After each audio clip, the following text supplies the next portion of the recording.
título del mensaje de esta mañana es El amor sacrificial por quienes son fieles a la verdad. ¿Ya? El amor sacrificial por quienes son fieles a la verdad. Y vamos a tener nuestra lectura en la tercera epístola de Juan, del único capítulo que tiene, ¿cierto? Desde el versículo 1 hasta el versículo 8. Amén. Desde el versículo 1 hasta el versículo 8. Y vamos a dar lectura en el nombre de nuestro Señor Jesucristo. Amén. El anciano, a Gayo, el amado, a quien amo en la verdad. Amado, yo deseo que tú seas prosperado en todas las cosas y que tengas salud, así como prospera tu alma. Pues mucho me regocijé cuando vinieron los hermanos y dieron testimonio de tu verdad, de cómo andas en la verdad. No tengo yo mayor gozo que este, el oír que mis hijos andan en la verdad.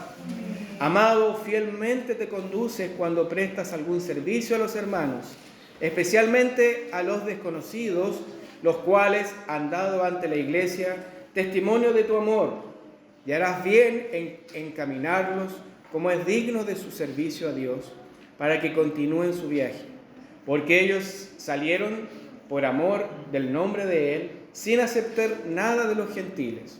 Nosotros, pues, debemos acoger a tales personas para que cooperemos con la verdad.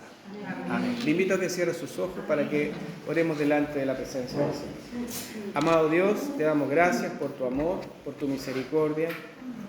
Te damos gracias porque podemos estar ante tu palabra y poder meditar un momento en ella. Permite que podamos abrir nuestra mente, nuestro entendimiento para poder recibir el consejo de tu palabra, para poder ver lo que está graficado en ella y también aplicarla a nuestra vida cotidiana.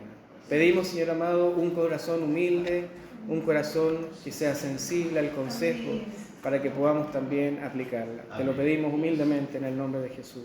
Amén. Amén. Bueno, como decíamos, esta es la tercera epístola de Juan. Si bien es cierto, no aparece en ninguna parte que Juan sea el escritor, ¿cierto? El autor de la carta se autodenomina como el anciano, por lo tanto se asume que es el mismo autor que de la segunda epístola, ¿ya? Y la verdad es el tema central de esta carta, ¿ya? Si usted puso atención a la lectura, la palabra verdad está nombrado 5 veces en esta primera parte, ¿ya? Por lo tanto, en esta primera fase es un llamado a dar hospitalidad a los fieles maestros del Evangelio que iban predicando de iglesia en iglesia, ¿ya? Cuando Pablo detalla sus padecimientos, ¿cierto? Las cosas que le tocó sufrir durante sus viajes misioneros fueron todo productos de viajes sin las comodidades y las seguridades de los viajes modernos, ¿cierto? Cuando usted se programa para salir de vacaciones, agenda, ¿cierto?, una cabañita o un familiar que lo vaya a hospedar, o a los que tienen algunos recursos pueden también tener un hostal, un hotel, no sé, hay algo que nos alberga durante esos días, ¿ya?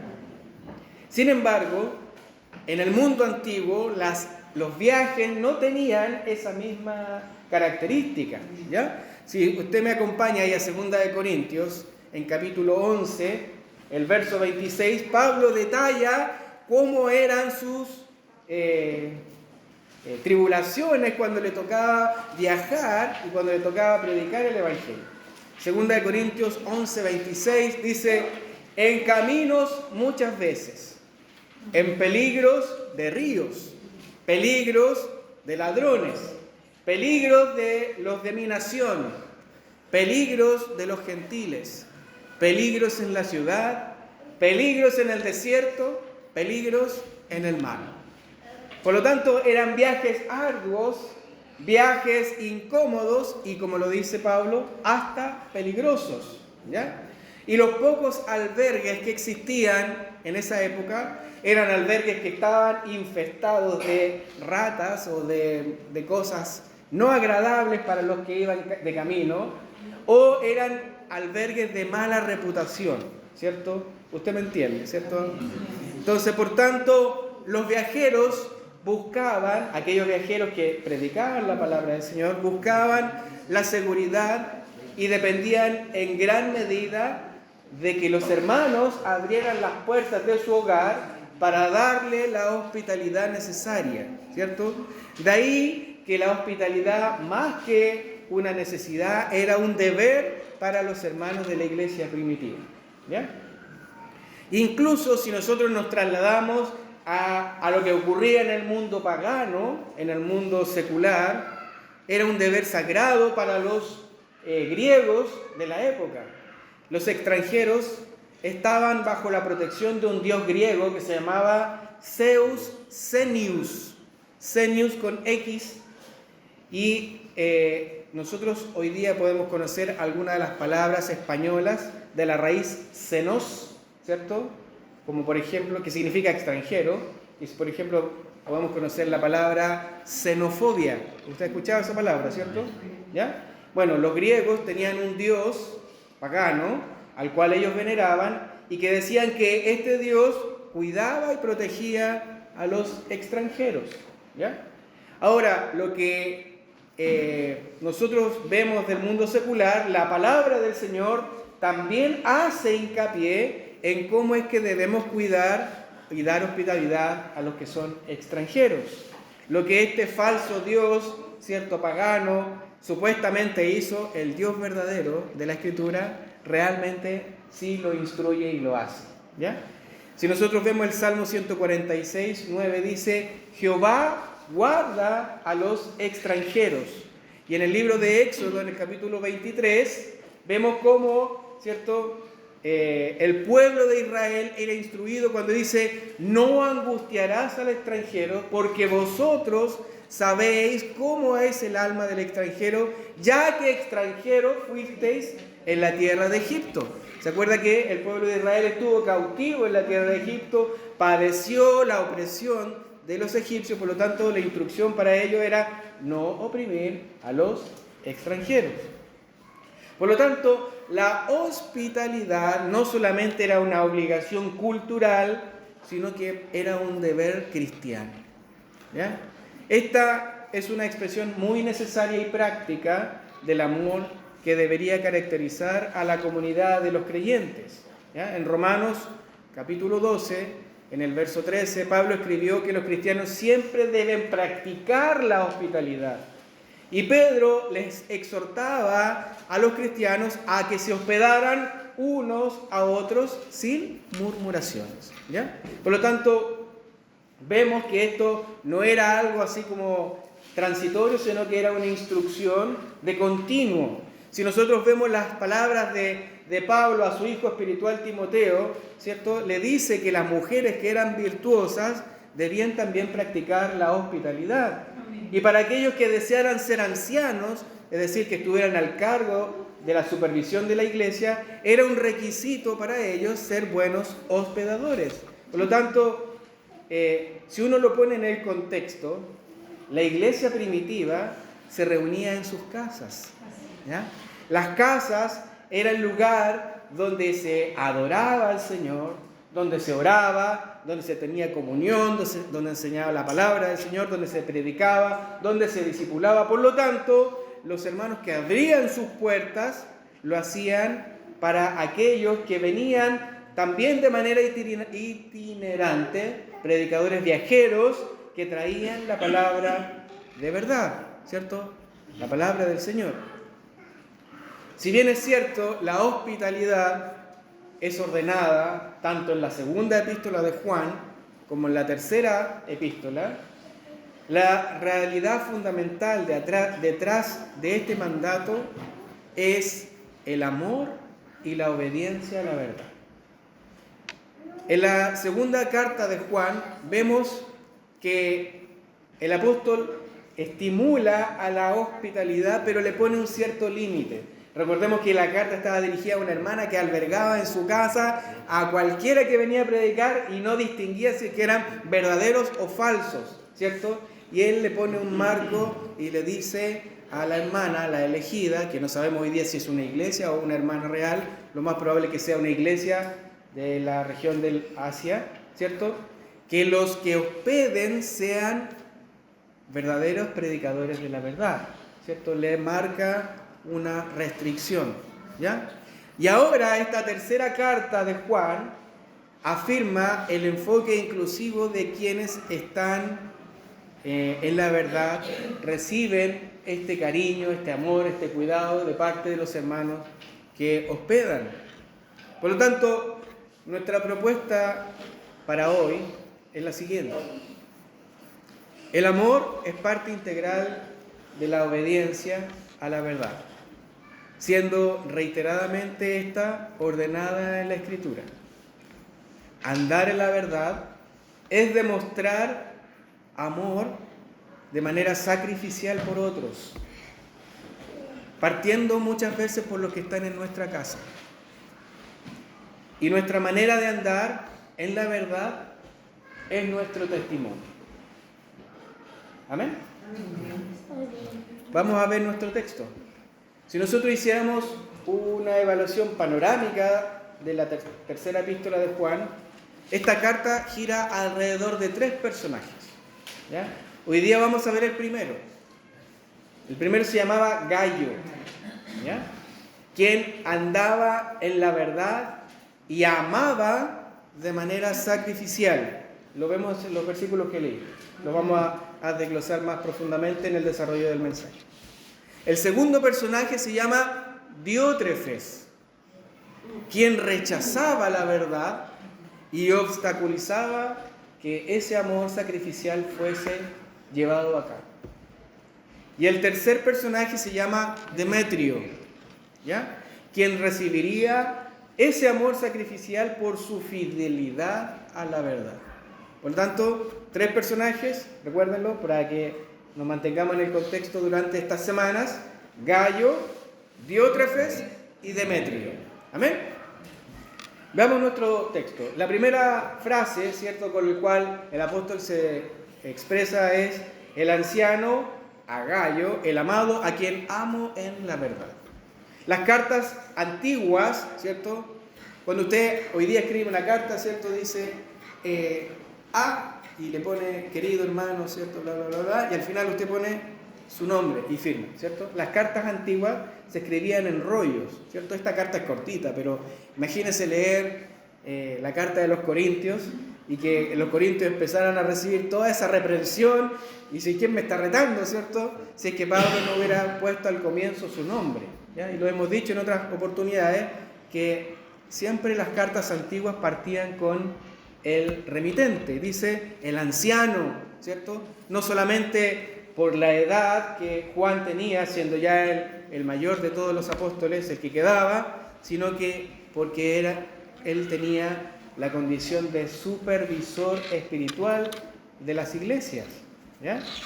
Y el destinatario, Gayo, ¿cierto? No sabemos muchos detalles de este personaje, pero entendemos que se trata de un destacado miembro de una iglesia local, probablemente en alguna parte del Asia Menor, a quien el apóstol Juan conocía en persona, y que a pesar de que su vida no es revelada en gran detalle, ¿cierto?, su carácter sí lo es, ¿ya?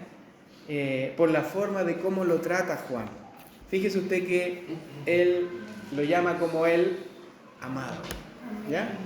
Ahora, yo puedo decir a mi amigo, ¿cierto?, a mi hermano: tú eres mi amado, ¿cierto?, como mi fileo. Acuérdese usted que las palabras de amor en griego son distintivas. Tenemos ágape, fileos, eros, ¿cierto?, como distinción de cuál es la palabra amor que se está ocupando, ¿ya? Y cuando Juan le escribe esta carta a Gayo, dice como amado, como agapetos, ¿ya? Por lo tanto, no solo era un amado por la comunidad cristiana, sino que era un amado del Señor. era un hijo de Dios. ¿Ya? Por lo tanto, vemos algunas características distintivas de cuando uno lee estas dos cartas, la segunda y la tercera, ¿cierto? En la segunda de Juan vemos que el autor se dirige a la destinataria como la elegida. ¿Se acuerdan? Sí, amén. Y hoy día, aquí en tercera de Juan, vemos que él le escribe a Gayo como el amado. Por lo tanto, podemos implicar que todos aquellos que el Señor Jesucristo, ¿cierto?, son tanto elegidos como amados por Dios. En Colosenses 3:12 Pablo dice, se refirió a los cristianos como escogidos de Dios, santos y amados. La Escritura nos habla del amor de Dios por sus escogidos.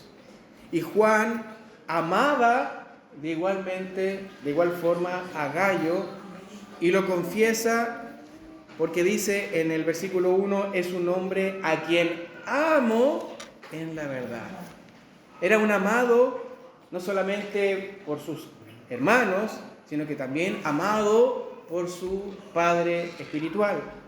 Por lo tanto, fíjese usted que no era un amor fraterno, sino que era un amor en la verdad. ¿Ya? Por lo tanto, la verdad, como siempre, es la esfera común en la cual el verdadero amor bíblico es compartido por los creyentes. ¿Ya? Una vez más, el amor y la verdad están inseparablemente vinculados. ¿Ya? Pareciera ser que existe una sensación de que los cristianos debieran amar a todas las personas, ¿cierto? Si bien es cierto, podemos entender que, según lo que el apóstol Pablo escribe, en lo que respecta a ustedes, que debemos llevarnos bien con todas las personas, pero ese amor al cual Juan se está refiriendo, ¿es para todas las personas? Podemos trasladarlo tal vez al paralelo a, ¿es como Dios ama a todo el mundo? Surgió eso hoy día en nuestro estudio de los jóvenes, ¿cierto? ¿Dios ama a todo el mundo o solo ama a algunos? Bueno, entendemos, ¿cierto?, que Él ama a sus escogidos. Por lo tanto, el amor del cual Juan está hablando en esta primera parte es el amor exclusivo de los creyentes que deben tener por aquellos que están en Cristo y son fieles a la verdad. Por lo tanto, amor a los hijos, amor a los hermanos, ¿cierto?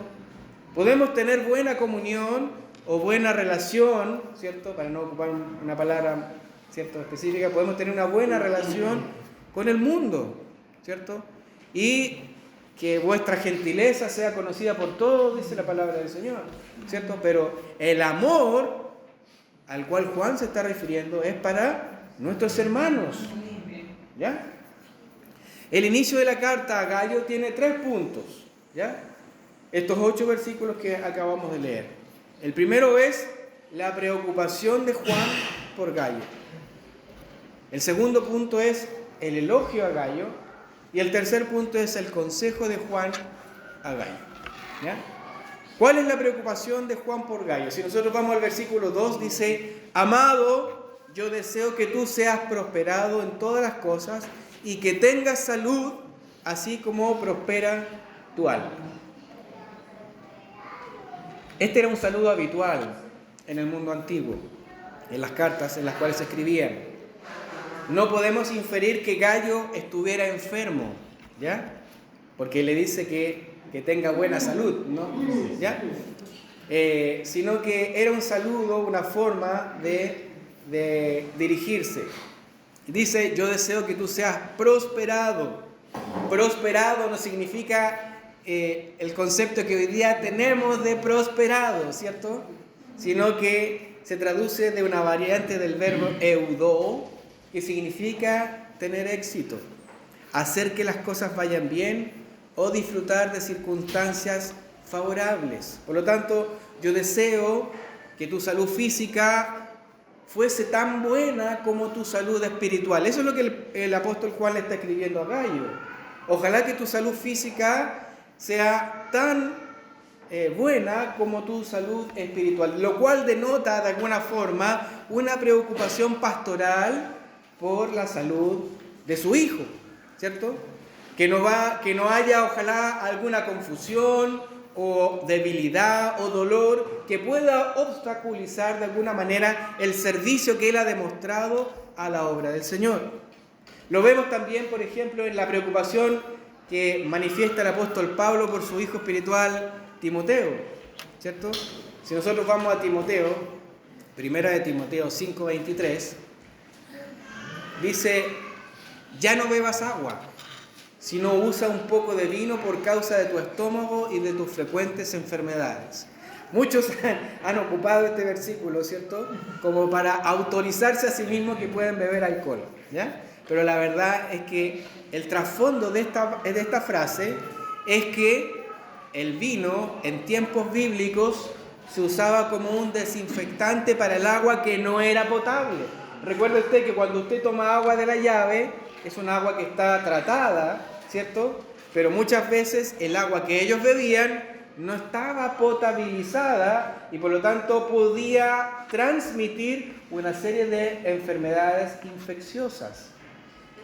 Por otro lado, el vino no era el vino que usted conoce, sino que era un vino que era procesado y que tenía de alguna forma, era como un jarabe espeso y que se le añadía o se mezclaba con el agua con el objetivo de que el agua estuviera desinfectada, ¿ya?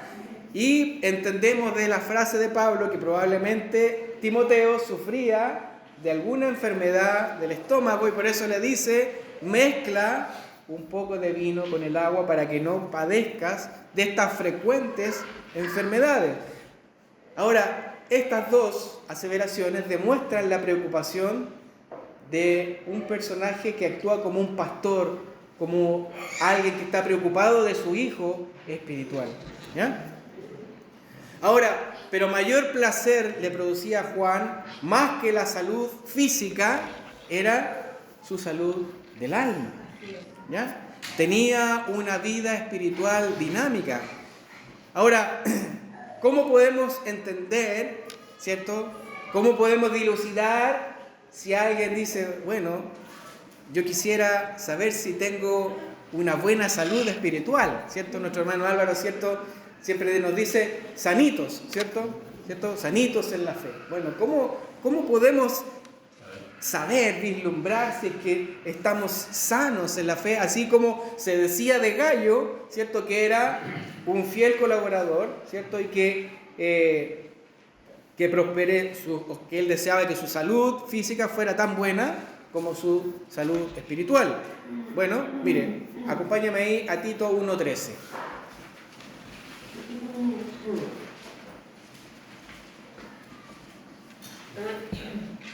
Esta es una de las cartas pastorales, ¿cierto?, que le manda Pablo, en este caso a Tito, y dice: este testimonio es verdadero. Venía hablando Pablo, ¿cierto?, con todo su argumento, dice: este testimonio es verdadero, por tanto, repréndelos duramente para que sean sanos en la fe. Tener salud espiritual significa tener claridad de la verdad. Amén. Tener claridad de la verdad y saber y aprender a corregir cuando la norma no es la verdad. Si yo quiero tener una buena salud espiritual, ¿cuál es el mayor estándar con el cual yo me tengo que medir? La palabra del Señor. No hay otro estándar. No es lo que yo pienso, no es lo que me dice mi amigo, lo que me dice mi amiga, lo que yo veo en las redes sociales. El estándar está en la Escritura, ¿ok? Por lo tanto, si yo quiero tener una buena salud espiritual, yo tengo que aprender lo que dice la palabra acerca de mi comportamiento. Y si yo estoy mal, bueno, me autocorregiré. Y si yo veo a alguien que es cercano a mí que está mal, tendré la suficiente autoridad para decirle: mira, la palabra del Señor me dice que tú estás mal. Eso es amor. Cuando yo corrijo en base a la palabra del Señor, lo estoy haciendo porque yo amo a la persona a la cual yo estoy tratando de disciplinar. Mire, acompáñeme a 2 de Pedro 3:18.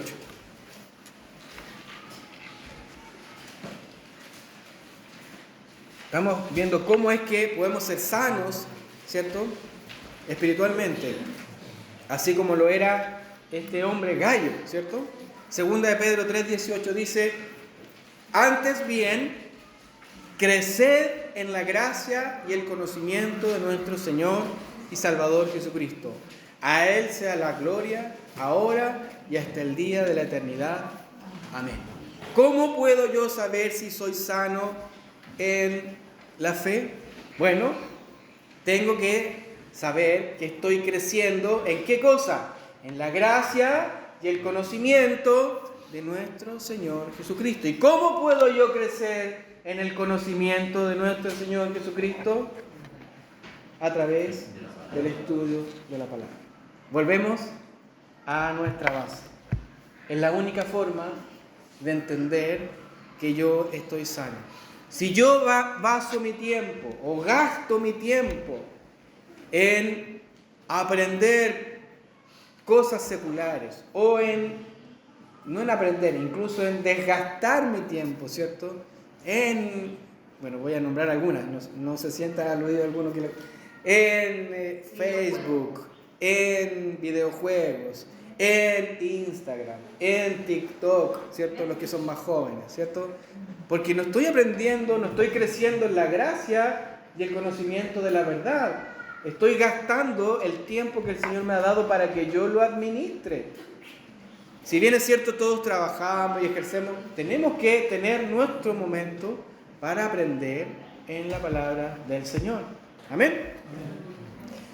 Y tercera referencia para entender cómo somos, saber si somos sanos. Colosenses 1:10. Colosenses capítulo 1, versículo 10. Cuando leamos, ¿cierto?, la referencia, veámonos a nosotros mismos, ¿cierto? Mirémonos a nosotros mismos, ¿cierto? Para que nos hagamos un autodiagnóstico, ¿ya? Dice, para que andéis como es digno del Señor, agradándole en todo, llevando fruto en toda buena obra y creciendo en el conocimiento de Dios. ¿Cómo sé yo si estoy sano? Bueno, 4 puntos están en ese versículo, fíjese. Andéis como es digno del Señor, primer punto. ¿Ando como es digno de la vocación con la que fui llamado para ser un hijo de Dios? Número 2, agradándole en todo, llevando fruto en toda buena obra. ¿Cómo son los frutos que manifiesto? ¿Son frutos de una persona regenerada? ¿Cierto? Perdón, agradándole en todo era el segundo, llevando fruto era la tercera, y finalmente el cuarto dice, creciendo en el conocimiento de Dios. ¿Ya?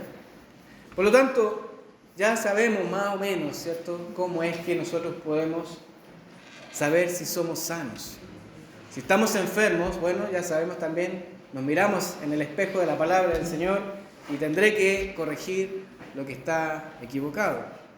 Juan sabía que esto era cierto acerca de Gallo por el testimonio de quienes conocían personalmente a Gallo, como se declara en el versículo siguiente. Y aquí pasamos a nuestro segundo punto, ¿cierto? El primero era la preocupación de Juan por Gallo, el segundo es el elogio de Juan por Gallo.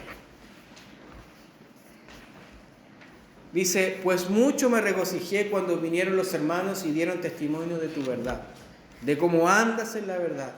No tengo yo mayor gozo que este, el oír que mis hijos andan en la verdad. Amado, fielmente te conduces cuando prestas algún servicio a los hermanos, especialmente a los desconocidos, los cuales han dado ante la iglesia testimonio de tu amor. Por lo tanto, el gozo de Juan era debido a su hospitalidad que mostraba Gallo a los predicadores itinerantes de la verdad y que dieron testimonio del amor que él mostraba cuando eran recibidos en su hogar. La frase que nosotros leemos, ¿cierto? Andar en la verdad, ¿cierto? Mucho me regocijé porque andas en la verdad, ¿cierto? Dice, no tengo yo mayor gozo que el oír que mis hijos andan en la verdad, ¿ya? Esa frase la encontramos repetidamente en el Nuevo Testamento y se refiere a la conducta diaria, ¿ya?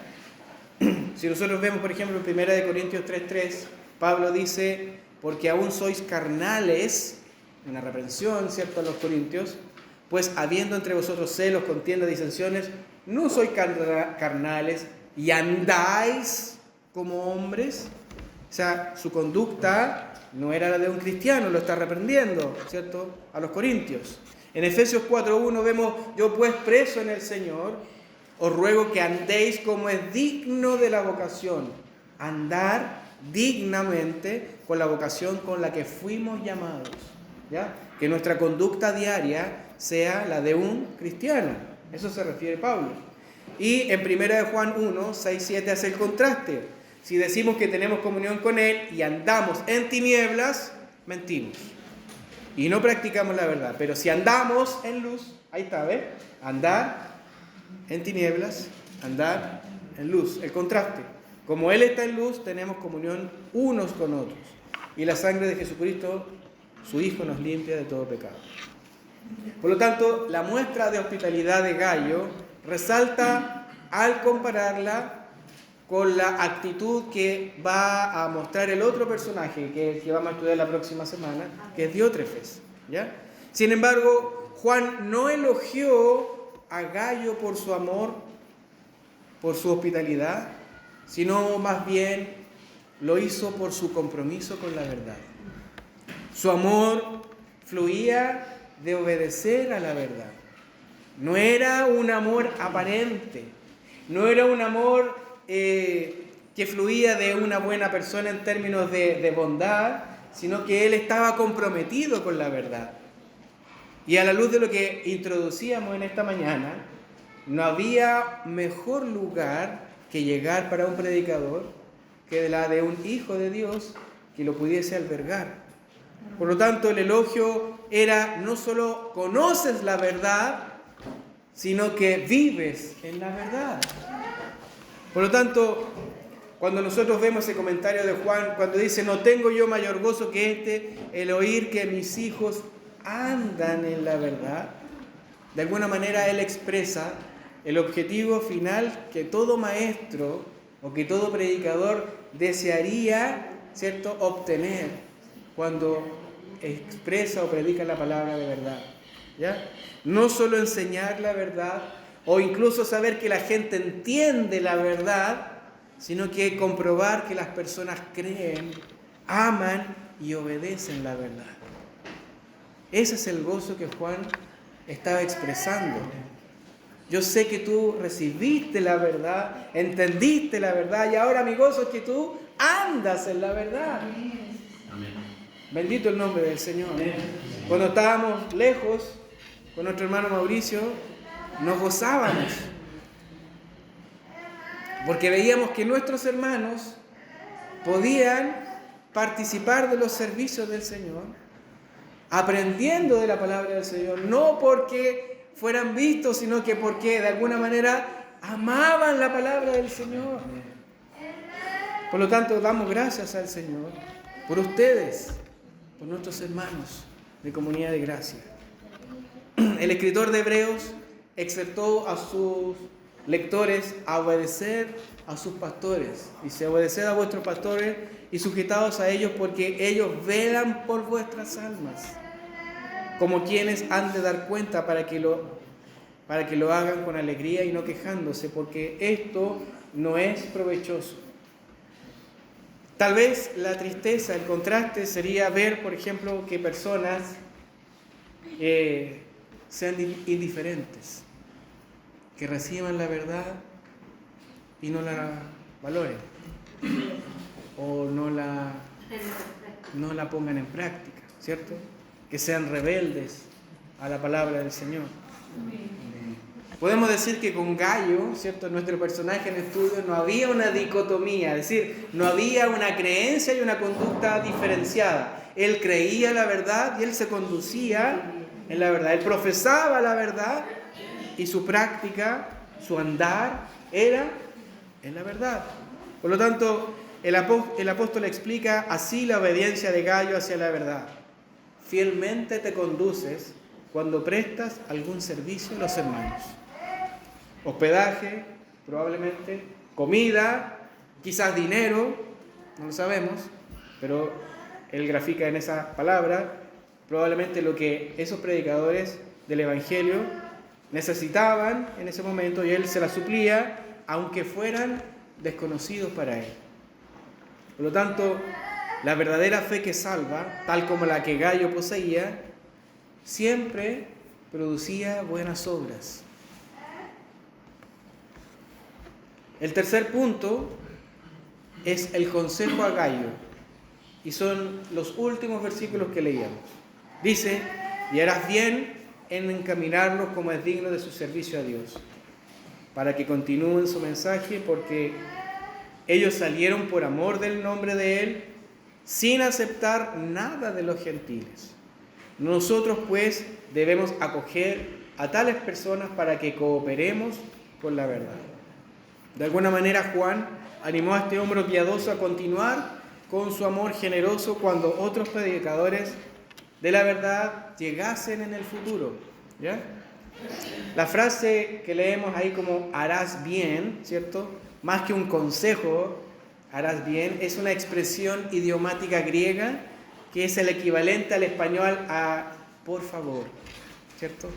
Por favor, sigue haciendo lo que has hecho hasta este momento, para que aquellos que son itinerantes y fieles mensajeros continúen su viaje.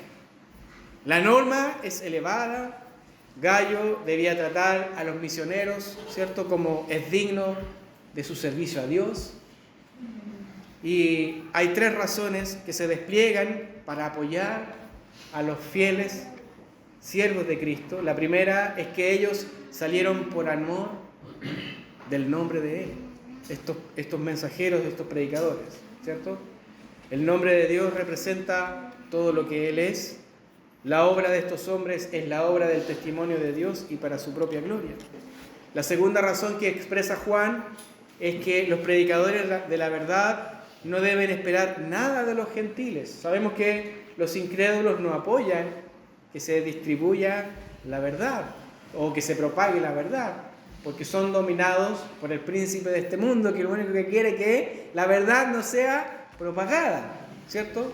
Por lo tanto, si no lo hace la iglesia, ¿quién lo hará? Y la tercera frase dice: nosotros pues debemos acoger a tales personas para que cooperemos con la verdad. Apoyar a quienes presentan la verdad. Los cristianos deben cooperar con ellos. Si nosotros contrastamos este consejo o esta solicitud que le hace Juan a Gallo al final de esta sección con las palabras de Jesús en el Evangelio de Mateo 10, dice: el que recibe a un profeta, por cuanto es profeta, recompensa de profeta recibirá. Y el que recibe a un justo, por cuanto es justo, recompensa de justo recibirá. Cada vez que nos convertimos en la fuente de bendición para otros, somos bendecidos. Y siempre que otros creyentes se convierten en una fuente de bendición para nosotros, ellos también resultan bendecidos. Es decir, la bendición es mutua. ¿Ya? Ya vamos a aterrizar este avión, como dice el pastor Tolopilo, ¿cierto? El tema de hoy habla acerca del testimonio de un hombre, ¿cierto?, que se entregaba de manera sacrificial a la verdad. Gallo entregaba su casa, su hospitalidad y aún sus recursos, ¿cierto?, para que la verdad fuera extendida. Lo poco que sabemos de Gallo lo sabemos por la forma en la que Juan y sus hermanos hablaban de él. Esos eran ellos, ¿cierto? Ahora nosotros recibimos este mensaje, ¿cierto?, para poder imitar el ejemplo de estos hombres. Hoy no tenemos predicadores itinerantes, ¿cierto? No hay mensajeros que necesiten, ¿cierto?, hospedaje. Bueno, en alguna ocasión puede que sí, pero no es la habitualidad. Pero el Señor nos manda a amarnos unos a otros. Amén. De manera sacrificial. Amén.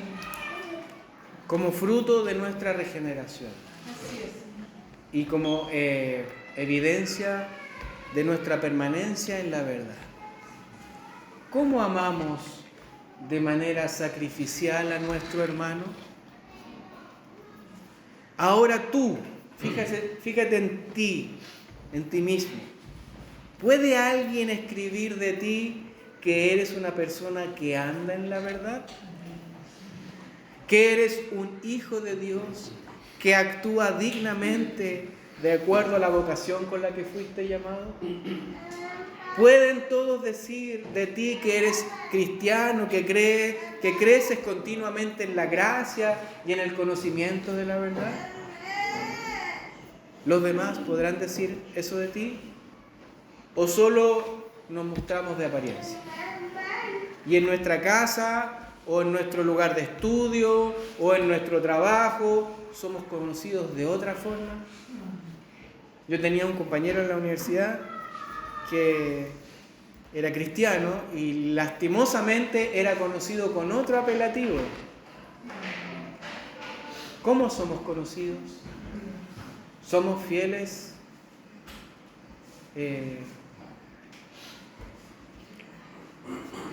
a la verdad? El amor y la verdad son dos cosas que van ligadas en nuestra forma de desenvolvernos diariamente. Yo ando en la verdad porque amo la verdad, porque amo a mi Salvador, amo su palabra, amo su ordenanza, amo su escritura. Pero si alguno hoy día que está en esta sala o que escucha a través del mensaje que está grabado, no ha conocido realmente la verdad y hoy le ha sido revelada, puede venir ante Él en arrepentimiento y fe y decir: Señor, reconozco que a lo mejor no he sido el mejor ejemplo y no he sido conocido de la mejor forma. Y esta es la dulzura del Evangelio, que si te arrepientes de tus pecados y reconoces tu insuficiencia para justificarte ante un Dios que es santo y justo, Él te extiende su misericordia y te da algo que no mereces. Te da el perdón por tus pecados y te ofrece salvación. Y pondrá un corazón nuevo dentro de ti, regenerado, para que seas sensible a su palabra y humilde para someterte a ella. Solo aquellos a quienes Dios ha regenerado podrán demostrar este amor sacrificial.